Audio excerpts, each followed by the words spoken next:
ఏ యుగంలో కూడా మనం వదిలిపెట్టని యాప్స్ ఎన్నో ఉన్నాయి. ముఖ్యంగా కన్జ్యూమర్ బేస్డ్ యాప్స్ ఏ సాఫ్ట్వేర్ల మీద రన్ అవుతాయి. ఏది చూసినా ఆఫర్లు అంటూ మనం వెతుకుతూనే ఉంటాం.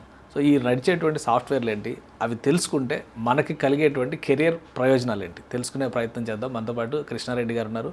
దాదాపు 2 దశాబ్దాల అనుభవం ఉన్నటువంటి వ్యక్తి సాఫ్ట్వేర్ రంగంలో, వీక్యూబ్ ఫ్యాకల్టీ. సార్ నమస్తే అండి. నమస్తే అండి. సరే, ఎక్కువ కన్జ్యూమర్ ఓరియంటెడ్ యాప్స్ ఏవి చూసినా కానీ మనం ఇప్పుడు చాలా కనిపిస్తున్నాయి. ఫ్లిప్కార్ట్, అమెజాన్ దగ్గర నుంచి అన్నీ కూడా మనం రెగ్యులర్ యూసేజ్లో ఉండేవి. అసలు వీటిని నడిపించేవి ఏంటి ఆ సాఫ్ట్వేర్లు? సో జనరల్గా చెప్పాలంటే జావా అండి. So Java is ever green. So నేను చిన్నప్పటి నుంచి చూస్తున్నాను జావా అనేది చాలా ఉంది. ఎస్, ప్రతి కంపెనీలో Java is a main. Java అనేది ఎంటర్ప్రైజ్ అప్లికేషన్స్కి చాలా యూస్ఫుల్ అవుతుంది. And it is very easy to learn. So చాలా మంది ఇప్పుడు మొత్తం అంతా ఏఐ ఎఫెక్ట్ వలన ఇవన్నీ అవుట్డేట్ అయిపోయి కొద్దిగా గొప్ప కనిపిస్తుంది. అంటే పైథానే, మిగతా సాఫ్ట్వేర్లు అసలు ఏమీ లేవు అని చెప్పారంటే అలా ఏం లేదు సార్. స్టిల్ జావాకి ఇంకా ఆ చరిష్మా ఉందా? I can say that Java is ever green sir. ప్రతి కంపెనీ, ప్రతి అప్లికేషన్ జావాతోనే రన్ అవుతాయి చాలా కంపెనీస్లో. సో జావా అనేది అంటే యూజర్ ఫ్రీగా ఉంటుంది. అండ్ మోరోవర్ ఏ ఇంటిగ్రేషన్ చేయడం వల్ల ఏంటంటే జావా ఇంకా ఆప్టిమైజ్ అయిపోయింది, ఇంకా పవర్ఫుల్ అయిపోయింది.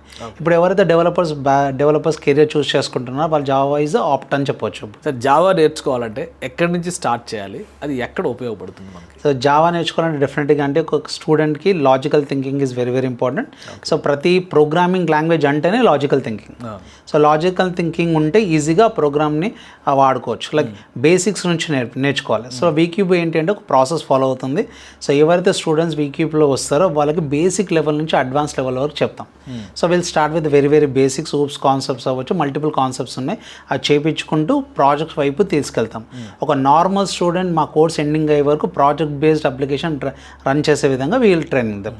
సో అసలు జావాలో ఎంటర్ కావాలంటే క్వాలిఫికేషన్స్ ఏంటి? ఇప్పుడు బీటెక్లు చేసిన వాళ్ళు వీళ్ళే సూటబులా, లేదంటే ఆ లాజికల్ థింకింగ్ ఉన్న వాళ్ళు ఎవరైనా ట్రై చేయొచ్చా? Sir any graduation sir. So companies they require graduation. So graduation అని చెప్తున్నా, అది బీటెక్ అవ్వచ్చు, డిగ్రీ అవ్వచ్చు, బీఎస్సీ అవ్వచ్చు, బీకామ్ అవ్వచ్చు, ఎవరైనా నేర్చుకోవచ్చు. But only the thing is కొంచెం లాజికల్ థింకింగ్ ఉంటే ఈజీగా అండర్స్టాండ్ అవుతుంది. అండ్ మోర్ ఓవర్ కాన్ఫిడెంట్ ఉండాలి. చాలామంది కోడింగ్ అంటే ఆ వర్డ్తోనే భయపడతారు. అలా కాకుండా ఎస్, కంపెనీస్ ఏంటంటే కొంచెం లాజికల్ థింకింగ్ ఉంటే ఈజీగా ఎనీ ప్రోగ్రామింగ్ లాంగ్వేజ్ ఈజీగా హ్యాండిల్ చేయొచ్చు. So where VCube is in perfect in that. Confident ఉంటే చాలు, will take care of that. వీక్యూబ్లో ఎంటర్ అవ్వాలంటే కూడా గ్రాడ్యుయేట్ అయిన వాళ్ళే రావాలా, లేదా ఇంట్రెస్ట్ ఉన్న వాళ్ళు అకాడమిక్స్ పర్స్యూ చేస్తూ కూడా ఇక్కడ కోర్స్ తీసుకోవచ్చా? సార్ జనరల్గా ఏంటంటే ఇప్పుడున్న సిచ్యువేషన్లో ఏంటంటే కంప్లీట్ అయిపోయాక వస్తే కెరీర్ గ్యాప్ వచ్చే ఛాన్స్ ఉంటుంది. సో నా ప్రిఫరెన్స్ ఏంటి అంటే ఎవరైతే స్టూడెంట్ లర్నింగ్ అవుతున్నారో, ఇలా 4-1, 4-2లో ఉన్నారు, 3-2లో ఉన్నారు, వాళ్ళు అప్పటి నుంచి నేర్చుకుంటేనే వాళ్ళకి బీటెక్ అవ్వగానే అంటే గ్రాడ్యుయేషన్ కంప్లీట్ అవ్వగానే ఇమీడియట్గా జాబ్స్ జాయిన్ అవ్వచ్చు. సో వాళ్ళ అవుట్ ఆఫ్ ద బాక్స్ వచ్చి వాళ్ళ టైమింగ్లో నేర్చుకుంటే బెనిఫిట్. సో వీక్యూబ్ అనేది ఫ్లెక్సిబుల్ టైమింగ్స్ ఉంటాయి, కోర్స్ టైమింగ్స్. సో స్టూడెంట్స్కి ఈవినింగ్ టైమింగ్స్లో ఉంటాయి ఆర్ మార్నింగ్ టైమ్స్లో కూడా వీల్ గివ్ ద బ్యాచ్. కానీ ఇప్పుడు ఏఐలో ఏం చెప్పినా వచ్చేస్తుంది, కోడింగ్ కూడా నేర్చుకోవాల్సిన అవసరం లేదు. సో ఏంటి మీ answer?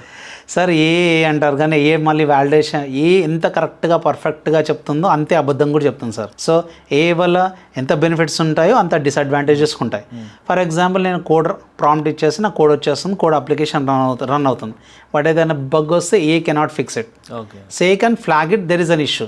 But again developer need to identify the issue, ఈ need to fix the issue, ఈ need to troubleshoot the issue. So AI fix చేసింది కొన్ని లైబ్రరీస్ మనకి ఇంపార్టెంట్ అప్లికేషన్ గురించి, ఏ అది వర్నబిలిటీ వచ్చిందని డిలీట్ చేస్తే మొత్తం అప్లికేషన్ మొత్తం డౌన్ అవుతుంది. అలా కాకుండా డెఫినెట్గా ఏ యూస్ చేసుకోమని ఎలా మన వర్క్ని ఎన్హాన్స్మెంట్ చేసుకోవాలో చూసుకోవచ్చు. కానీ again developer is mandatory to work on that code, to validate that code, everything we need to work. So Java start చేసిన తర్వాత ఫ్రమ్ బిగినింగ్ టు ఎక్స్పర్టైజ్ ఎంత టైం కావాలి, దానికి ఎంత ప్రాక్టీస్ కావాలి? సో డెఫినెట్గా చెప్పాలంటే మినిమం ఒక 6 months వరకు కూర్చోవాలి. సో డైలీ నేను ఇంత టైం అని చెప్పను, మనకు వచ్చే వరకు అయితే ప్రాక్టీస్ చేయాలి. సో 2 to 3 hours, 4 hours అని టైం పెట్టుకోవద్దు. సో కొంతమంది 2 hours నేర్చుకోవచ్చు, కొంతమంది 3 hours నేర్చుకోవచ్చు. నా ప్రిఫరెన్స్ ఏంటంటే మనకి ఆ టాపిక్ వచ్చే వరకు ప్రాక్టీస్ చేస్తే బెనిఫిట్ అంటాను. So over the period minimum 6 months పడుతుందండి. ఎందుకంటే కోర్ నుండి అడ్వాన్స్ జావా వెళ్ళే వరకు మినిమం 6 months కోర్స్ అయితే పడుతుంది. ఇప్పుడు జావా ఉపయోగించేది ఓన్లీ ఈ కామర్స్ బేస్డ్ వెబ్సైట్లు లేదా యాప్స్కి మాత్రమేనా, లేదా ఇంకా ఫర్దర్గా బిజినెస్ ఆపర్చునిటీస్ పరంగా చూసినా కానీ జాబ్ ఆపర్చునిటీస్ పరంగా చూసినా కానీ ఎంత వైడ్ స్కోప్ ఉంటుంది దానికి? చాలా క్లయింట్స్ జావా అప్లికేషన్ మీద ఉన్నాయండి, చాలా ప్రాజెక్ట్ జావా ఎంటర్ప్రైజ్ అప్లికేషన్స్ చాలా can say most of the applications are build on Java. So Java డెవలపర్స్కి ఇప్పుడు కాదు అప్పటి నుండి ఇప్పటి వరకు అంతే డిమాండ్, ఎక్కడ తగ్గలేదు, ఇంకా పెరుగుతూ ఉన్నాయి. ఎందుకంటే బయట మార్కెట్ పెరిగిన కొద్దీ అప్లికేషన్స్ బిల్డ్ అవుతున్నాయి, అప్లికేషన్స్ కావాల్సింది కోడింగ్ కావాలి, దాంట్లో జావా ఇస్ ద బెస్ట్ అని can say. So every company is opting and ఆ జావా నేర్చుకున్న వాళ్ళు చాలామంది దొరుకుతారు ఈజీగా చెప్పాలంటే. సో ఫ్రెషర్స్ కూడా అవ్వచ్చు ఆర్ ఎక్స్పీరియన్స్ అవ్వచ్చు. జావా ఇస్ ఎంటర్ప్రైజ్ అప్లికేషన్స్ ఉన్నాయి కాబట్టి చాలా కంపెనీస్, నేను నేమ్ చెప్పలేను, I mean I don't need to relieve that client name, కాబట్టి చాలా ఎంటర్ప్రైజ్ కంపెనీస్ అన్ని జావా బేస్డ్ అప్లికేషన్స్ రన్ చేస్తాయి. ఇప్పుడు ఇండియాలో ఒక స్టార్టప్ రెవల్యూషన్ నడుస్తుంది. ఇంతకు ముందర ఉన్నటువంటి వాటితో పోలి చూస్తే ఇప్పుడు దాదాపు 2 లక్షల స్టార్టప్లు ఓన్లీ బెంగళూరులోనే పనిచేస్తున్నాయి. కరెక్ట్. సో అంటే ఈ స్టార్టప్స్కి రిలేట్ చేసుకుని చూస్తే జావాలో ఆపర్చునిటీస్ కూడా ఆ స్థాయిలో ఉంటాయా? చాలా ఉన్నాయండి. ఇప్పుడు ప్రతి కంపెనీ, ఇప్పుడు నేను నిన్ననే ఒక మీటింగ్ అయింది సార్. సో ఆ కంపెనీలో వెళ్తే ఫస్ట్ అప్లికేషన్ ఏ అప్లికేషన్ పైన వర్క్ చేస్తున్నారంటే ఫస్ట్ వాళ్ళు చెప్పింది జావా. ఓకే. సో అది జావాని స్టార్టప్ కంపెనీ నుండి మిడ్ లెవెల్ ఎంటర్ప్రైజ్ కంపెనీస్ వరకు every one is using Java. Again మళ్ళీ చెప్తాను, Java is ever green and Java is very simple as well actual చెప్పాలంటే. అంటే ఏఐ టూల్స్ చాలా రకాలు వస్తున్నాయి కదా, ఎన్ని రకాల ఏఐ టూల్స్ వచ్చినా కానీ జావాకు ఉండే ప్రయారిటీ అలానే ఉంటుందంటారా? సార్ ఏ టూల్ అనేది జస్ట్ ఏంటంటే ప్రాంప్ట్ ఇచ్చి ఆ కోడ్ రావడం, మళ్ళీ అది జావా కోడ్నే రావాలి. బ్యాక్ ఎండ్ మళ్ళీ నడిచేది బ్యాక్ అండ్ మళ్ళీ కొన్ని వేరే టెక్నాలజీస్ ఉన్నాయి, లైక్ పైథాన్ ఉన్నాయి, కానీ ఎస్ నాకు జావా కోడ్ కావాలంటే మళ్ళీ జావా కోడే రావాలి. అండ్ మోర్ ఓవర్ ఇంతకుముందు చెప్పినట్టు ఎస్ డెఫినెట్గా అప్లికేషన్ని మెయింటెనెన్స్ చేయాలి, అప్లికేషన్ కరెక్ట్గా ఉందా లేదా కోడ్ వ్యాలిడేట్ చేయాలంటే మళ్ళీ డెవలపర్ కావాలి. ఆ డెవలపర్కి ఆ కోడ్ నాలెడ్జ్ ఉంటేనే ఆ వచ్చిన కోడ్ పర్ఫెక్ట్గా ఉందా లేదా అని చెప్పి అప్పుడు డిప్లాయ్ చేస్తారు. సో ఇప్పుడు మీ ఏఐ అంటున్నారు, మన రీసెంట్గా ఓపెన్ ఏఐలో పెద్ద బగ్ వచ్చింది అండ్ నిన్న క్లౌడ్ ఏఐలో. సో చాలా ఇష్యూస్ ఉన్నాయి. కంపెనీస్గా ప్రాక్టికల్గా చూడాలంటే రియల్ టైంలో మనం ఏ గురించి మాట్లాడుకుంటున్నాం కాబట్టి చాలా ఎంటర్ప్రైజ్ కంపెనీస్ ఇంకా ఏని ఫుల్ ఫ్లెడ్జ్గా ఎక్కడ యూస్ చేయట్లేదు.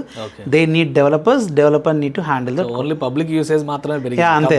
ఆ ఏ బజ్ అయిపోయింది నిజంగా చెప్పాలంటే ఎస్ డెఫినెట్గా ప్రాక్టికల్గా ఎస్ ఏ అంతా యూస్ చేయట్లేదు, బికాస్ సెక్యూరిటీ మ్యాటర్స్ ఉంటే చాలా ఉంటాయి. మేబీ ఫ్యూచర్లో ఫుల్ ఫ్లెడ్జ్గా రావడానికి ఇట్ మే టేక్ టైం అవ్వచ్చు. సో ఇంతకుముందు క్లౌడ్ కూడా అలానే అనుకునేవాళ్ళు. సో క్లౌడ్లో ఫస్ట్ సెక్యూరిటీ ప్రాబ్లమ్ ఉంది అని చెప్పేసి చాలామంది ఆన్ ప్రెమిసెస్ చేస్తారు, but over the period of time it may take time. ఇది కూడా అంతే, ఏ ఫుల్ ఫ్లెడ్జ్గా యూస్ చేయాలంటే over the period maybe take time పట్టొచ్చు. అప్పటి వరకు జావా లైవ్ ఉంటుంది అండ్ అప్పుడు కూడా జావా డెవలపర్స్ ట్రాన్స్ఫార్మ్ అవుతుంది. ఎస్ అంతే. Right sir, thank you sir analysis అందించినందుకు. ఇది జావా డెవలప్ చేసేటువంటి క్రమంలో జావా మీద ఇప్పటికీ కూడా ఆపర్చునిటీస్ ఉన్నాయి. ఎంత విజృంభించినా కానీ జావా తన మోడల్ను మార్చుకుని ముఖ్యంగా ఈ కామర్స్ రంగంలో తనదైన ముద్ర ఎప్పటికీ వేస్తుందని కృష్ణారెడ్డి గారు చెప్తున్నారు.